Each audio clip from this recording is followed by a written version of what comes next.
नमस्कार, दी don express में आपका स्वागत है। आप सभी को दी डॉन एक्सप्रेस परिवार की तरफ से गणतंत्र दिवस की हार्दिक शुभकामनाएं। गणतंत्र दिवस हर वर्ष जनवरी महीने की 26 तारीख को पूरे देश में देश प्रेम की भावना से ओतप्रोत होकर मनाया जाता है। भारत के लोग हर साल 26 जनवरी का बेसब्री से इंतजार करते हैं, क्योंकि 26 जनवरी को ही 1950 में भारतीय संविधान को एक लोकतांत्रिक प्रणाली के साथ भारत देश में लागू किया गया था। कहा जाए तो 26 जनवरी को ही हमारे गणतंत्र का जन्म हुआ और भारत देश एक गणतांत्रिक देश बना। हमारे देश को आज़ादी तो 15 अगस्त 1947 को ही मिल गई थी, लेकिन 26 जनवरी 1950 को भारत एक स्वतंत्र गणराज्य बना और भारत देश में नए संविधान के जरिए कानून का राज स्थापित हुआ।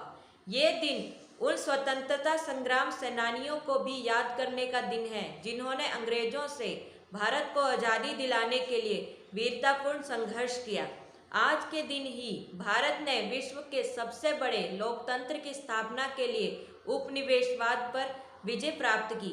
गणतंत्र दिवस हमारे संविधान में संस्थापित स्वतंत्रता, समानता, एकता, भाईचारा और सभी भारत के नागरिकों के लिए न्याय के सिद्धांतों को स्मरण और उनको मजबूत करने का एक उचित अवसर है, क्योंकि हमारा संविधान में प्रतिष्ठापित बातों को अनुसरण करेंगे तो उससे देश में अधिक लोकतांत्रिक मूल्यों का उदय होगा। भारत का संविधान सबको समान अधिकार देता है। भारतीय संविधान किसी से भी जाति, धर्म, ऊंच नीच और अमीरी गरीबी के आधार पर कभी भी भेदभाव नहीं करता है। आज बेशक भारत विश्व की उभरती हुई शक्ति है, लेकिन आज भी देश काफ़ी पिछड़ा हुआ है। देश में आज भी कन्या जन्म को दुर्भाग्य माना जाता है और आज भी भारत के रूढ़िवादी समाजों में हजारों कन्याओं को भ्रूण में हत्या की जाती है। सड़कों पर महिलाओं पर अत्याचार होते हैं। सरेआम महिलाओं से छेड़छाड़ और बलात्कार के किस्से भारत में आम बात है। कई युवा, जिसमें भारी तादाद में लड़कियां भी शामिल है, एक तरफ जहां हमारे देश का नाम ऊंचा कर रहे हैं, वहीं कई ऐसे युवा भी हैं जो देश को शर्मसार कर रहे हैं। दिन दहाड़े युवतियों का अपहरण, छेड़छाड़, यौन उत्पीड़न कर देश का सिर नीचा कर रहे हैं। हमें पैदा होते ही महिलाओं का सम्मान करना सिखाया जाता है, पर आज की विकृत मानसिकता के कई युवा घर से बाहर निकलते ही महिलाओं की इज्जत को तार तार करने से नहीं चूकते। इस सब के लिए सबसे ज़्यादा जिम्मेदार शिक्षा का अभाव है। शिक्षा का अधिकार हमें भारतीय संविधान में मौलिक अधिकारों के रूप में अनुच्छेद 29-30 के अंतर्गत दिया गया है, लेकिन आज भी देश के कई हिस्सों में नारी शिक्षा को सही नहीं माना जाता है। नारी शिक्षा को बढ़ावा देने के लिए भारत सरकार के साथ भारतीय समाज को भी आगे आना होगा, तभी देश में अशिक्षा जैसे अंधेरे में शिक्षा रूपी दीपक को जलाकर उजाला किया जा सकता है। देश में आज अभिव्यक्ति की आज़ादी के नाम पर देश विरोधी ताकतें बढ़ रही हैं। यही देश विरोधी ताकतें संविधान की गलत तरीके से व्याख्या करती है। यही देश विरोधी ताकतें देश में अराजकता फैलाने में अहम भूमिका निभाती है। आज देश में देश विरोधी ताकतें संविधान प्रदत्त मौलिक अधिकारों का गलत तरीके से उपयोग कर रही हैं। अभिव्यक्ति की आज़ादी का दुरुपयोग करना भारतीय संविधान का अपमान है। देश में आज कुछ ताकतें तुष्टीकरण का काम कर रही हैं और देश को धर्म के आधार पर बांटने का प्रयास कर रही हैं। देश में आज इन्हीं देश विरोधी ताकतों की शय पर कोई पाकिस्तान जिंदाबाद के नारे लगाता है तो कोई भारत मुर्दाबाद के नारे लगाता है, और कुछ राजनीतिक दल ऐसे लोगों की तरफदारी करके उनका साथ देकर उनको संरक्षण देते हैं। ऐसे देश विरोधी लोग इन्हीं राजनीतिक दलों की शय पर देश का माहौल खराब करने की कोशिश करते हैं। आज देश में कुछ राजनीतिक दल वोट बैंक की राजनीति की खातिर ऐसे लोगों को संरक्षण दे रहे हैं। ये देश के लिए बहुत ही खतरनाक स्थिति है। बेशक हमारा संविधान हमें अभिव्यक्ति की आज़ादी देता है, लेकिन अभिव्यक्ति की आज़ादी का अर्थ ये नहीं है कि देश की बर्बादी के नारे लगाए जाए और देश के टुकड़े टुकड़े करने की कस्में खाई जाए। देश की बर्बादी के नारे लगाने वाली ताकतें आज आरोप लगाती हैं कि प्रधानमंत्री नरेंद्र मोदी देश को हिंदू राष्ट्र बनाने की तरफ अग्रसर हैं। ऐसा लोग भूल जाते हैं कि हिंदुस्तान पहले से ही हिंदू राष्ट्र है। ये हिंदुस्तान के बहुसंख्यक हिंदुओं की ही सहिष्णुता है, जो खुद हिंदुस्तान को धर्मनिरपेक्ष राष्ट्र मानते हैं और देश में किसी भी प्रकार का धर्म और संप्रदाय के आधार पर भेदभाव नहीं करते हैं। 1947 में देश का विभाजन धार्मिक आधार पर हुआ था, जिसमें पाकिस्तान बना और उसने मुस्लिम देश बनना पसंद किया और बहुसंख्यक हिंदू वाले राष्ट्र हिंदुस्तान में धर्मनिरपेक्ष राष्ट्र बनना पसंद किया। हिंदुस्तान चाहता था 1947 में खुद को हिंदू राष्ट्र घोषित कर सकता था, लेकिन ये हिंदुओं की ही सहिष्णुता थी जो देश के सभी वर्गों और धर्मों के सम्मान के लिए देश को धर्मनिरपेक्ष राष्ट्र बनाया। आज ऐसे ही अल्पसंख्यक जो कि समय समय पर पाकिस्तान और बांग्लादेश में हर तरीके की प्रताड़ना झेलकर हिंदुस्तान में पलायन करके आए, उनको भारत सरकार नागरिकता देने का काम कर रही है। ऐसे धार्मिक आधार पर प्रताड़ित अल्पसंख्यकों को नागरिकता देने के लिए भारत की सरकार ने नागरिकता संशोधन अधिनियम भारत की संसद में पारित किया है। नागरिकता संशोधन अधिनियम 2019 द्वारा सन 1955 का नागरिकता कानून को संशोधित करके ये व्यवस्था की गई है कि 31 दिसंबर सन 2014 के पहले पाकिस्तान, बांग्लादेश और अफगानिस्तान से धार्मिक प्रताड़ना के कारण जिन हिंदू, बौद्ध, सिख, जैन, पारसी एवं ईसाइयों को भारत पलायन करना पड़ा, ऐसे हिंदू, बौद्ध, सिख, जैन, पारसी एवं ईसाई धर्म के लोगों भारत की नागरिकता प्रदान की जा सकेगी।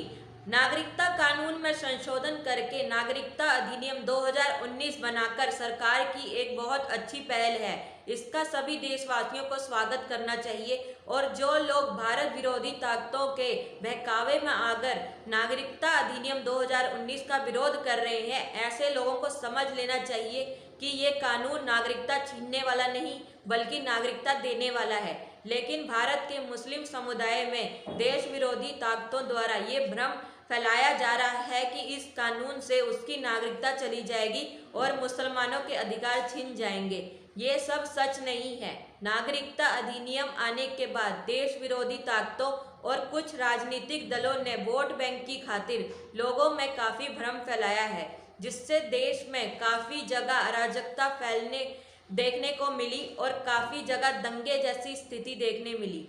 लोगों को बिना सोचे समझे ऐसे किसी भी काम में शामिल नहीं होना चाहिए जिससे कि देश की एकता और अखंडता को नुकसान ना पहुँचे। और आज भारत देश बेशक एक गणतांत्रिक देश हो, इसमें संविधान का पालन किया जाता हो, लेकिन आज भी देश में महिलाओं पर धार्मिक आधार पर 3 तलाक और बहु विवाह के जरिए अन्याय किया जाता है, जो कि मुस्लिम महिलाओं के लिए न्यायोचित नहीं है। इसके खिलाफ मुस्लिम समाज की महिलाएं काफ़ी तादाद में आगे आ रही हैं, ये काबिल तारीफ है। भारतीय आबादी का बड़ा हिस्सा मुस्लिम समुदाय है, इसलिए नागरिकों का बड़ा हिस्सा और खासकर महिलाओं को निजी कानून की आड़ में पुराने रूढ़िवादी कानूनों और सामाजिक प्रथाओं के भरोसे नहीं छोड़ा जा सकता। 3 तलाक पर सुप्रीम कोर्ट के फैसले को ध्यान में रखते हुए केंद्र की मोदी सरकार संसद में 3 तलाक को प्रतिबंधित करने और विवाहित मुस्लिम महिलाओं के अधिकार सुरक्षित करने से संबंधित मुस्लिम महिला विधेयक को संसद के दोनों सदनों में बड़ी मशक्कत के बाद पास कर चुकी है और आज मुस्लिम महिलाओं को मुस्लिम महिला अधिनियम के रूप में सुरक्षा कवच मिल चुका है। मुस्लिम महिला अधिनियम आने के बाद कोई भी मुस्लिम मर्द गैर कानूनी तरीके से 3 तलाक देने से पहले 10 बार सोचेगा। भारत देश बेशक एक स्वतंत्र गणराज्य सालों पहले बन गया हो, लेकिन इतने सालों बाद आज भी देश में धर्म, जाति और अमीरी गरीबी के आधार पर भेदभाव आम बात है।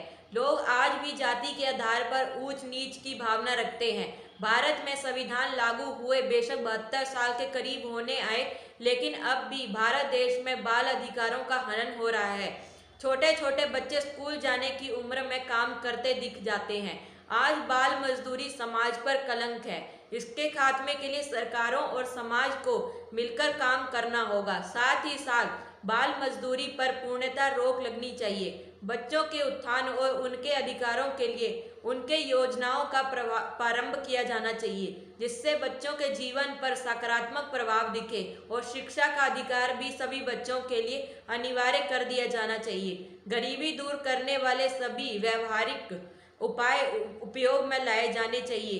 बाल श्रम की समस्या का समाधान तभी होगा जब हर बच्चे के पास उसका अधिकार पहुंच जाएगा। इसके लिए जो बच्चे अपने अधिकारों से वंचित हैं, उनके अधिकार उनको दिलाने के लिए समाज और देश को सामूहिक प्रयास करने होंगे। आज देश के प्रत्येक नागरिक को बाल मजदूरी का उन्मूलन करने की जरूरत है और देश के किसी भी हिस्से में कोई भी बच्चा बाल श्रमिक दिखे तो देश के प्रत्येक नागरिक का कर्तव्य है कि बाल मजदूरी का विरोध करे और इस दिशा में उचित कार्यवाही करे, साथ ही साथ उनके अधिकार दिलाने के प्रयास करे। भारत देश में कानून का राज स्थापित हुए बेशक कई दशक हो गए हो, लेकिन आज भी देश के बहुत लोग अपने आप को कानून से बढ़कर समझते हैं और तमाम तरह के अपराध करते हैं। आज जरूरत है भारत के प्रत्येक नागरिक को भारतीय संविधान द्वारा प्रदत्त कानूनों का पाठ पढ़ाया जाना चाहिए और उनका पालन करने के लिए जागरूक करना चाहिए, जिससे कि समाज और देश में फैले अपराधों पर रोक लग सके। इसके साथ साथ भारतीय संविधान द्वारा भारतीय नागरिकों को दिए गए मौलिक अधिकारों को जन जन तक सरकार को पहुंचाना चाहिए। इन मौलिक अधिकारों को देश के आखिरी आदमी तक पहुंचाने के लिए सरकार के साथ साथ भारतीय समाज की भी अहम भूमिका होनी चाहिए, तभी भारत देश रूढ़िवादी सोच से मुक्त हो पाएगा।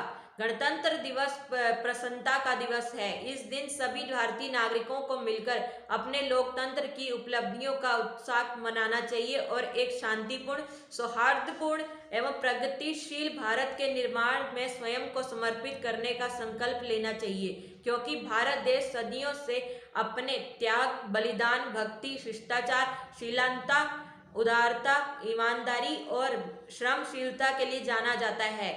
तभी सारी दुनिया से जानती और मानती है और भारत भूमि जैसी और कोई भूमि नहीं। आज भारत एक विविध, बहुभाषी और बहुजातीय समाज है, जिसका विश्व में एक अहम स्थान है।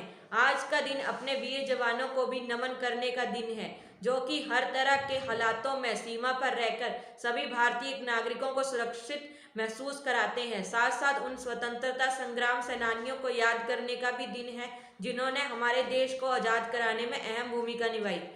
आज 72वें गणतंत्र दिवस के अवसर पर भारत के प्रत्येक नागरिक को भारतीय संविधान और गणतंत्र के प्रति अपनी वचनबद्धता दोहरानी चाहिए और देश के समक्ष आने वाली चुनौतियों का मिलकर सामूहिक रूप से सामना करने का प्रण लेना चाहिए। साथ साथ देश में शिक्षा, समानता, सद्भाव, पारदर्शिता को बढ़ावा देने का संकल्प लेना चाहिए, जिससे कि देश प्रगति के पथ पर और तेजी से बढ़ सके। बिहार के दरभंगा की बेटी भावना कंठ इस बार गणतंत्र दिवस की परेड में देश के सबसे तेज लड़ाकू विमान राफेल में उड़ान भरेगी। बता दें कि गणतंत्र दिवस परेड से पहले पहली बार महिला पायलट को शामिल किया गया है और ये उपलब्धि भावना के नाम पर दर्ज हो रही है। जैसे कि ये खबर दरभंगा पहुंची तो भावना की दादी की आंखों से आंसू झलक आए। उन्होंने कहा कि भावना खूब आगे बढ़े, देश के साथ साथ मिथिला का नाम भी रोशन करे। घर वालों ने बांटी मिठाई। बता दें कि भावना कंठ दरभंगा के घनश्यामपुर से ताल्लुक रखती है, लेकिन अब गांव में परिवार का कोई शख्स नहीं रहता है।